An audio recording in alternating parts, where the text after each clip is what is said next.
When asylum seekers and refugees arrive in a new country, they are expected to integrate.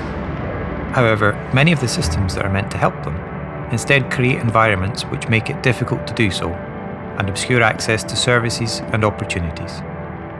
Integration remains the responsibility of central governments. However, municipalities, third sector organisations and local communities are working together to increase the support, solidarity and services available to migrants. The GLIMER project worked with governments and these organisations in Italy, Sweden, Cyprus and Scotland to investigate how these local projects complement central government policies and to find out which initiatives are successful. For asylum seekers and refugees, accommodation is essential to building their lives in new countries. In each of GLIMER's case studies, central governments operate two-tier systems, where resettled refugees have access to sustainable housing, but asylum seekers are provided with only basic accommodation. Some do not even have the most basic shelter. These approaches to housing leave gaps, which are often filled by charities and community organisations. However, central governments need to take responsibility for the housing inequalities their policies create. Language education plays a crucial role in helping people navigate their daily lives, access their rights, and seize opportunities. The language education migrants have access to, however, is inconsistent and not equally accessible.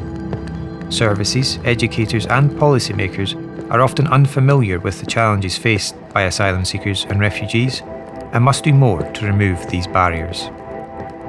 Language difficulties, alongside border controls, discriminatory approaches to recruitment and retention, and a lack of skills recognition prevent displaced migrants from accessing the labour market.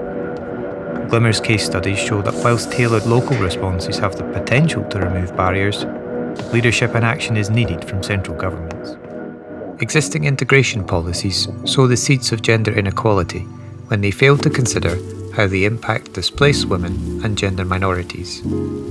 This exacerbates the disadvantages these groups face and makes integration more difficult. Policymakers and service providers can address this with intersectional and gender mainstreamed approaches, which take into account how displaced women and gender minorities face additional barriers. Some of the main barriers to integration include housing, language education and the labour market, along with gender discrimination and structural racism. Left unaddressed, these significantly impact their ability to access and participate in society. Tailored local responses help alleviate the difficulties faced by displaced migrants. What the GLIMER project has shown is that given the opportunities and with the right policies in place, they can thrive.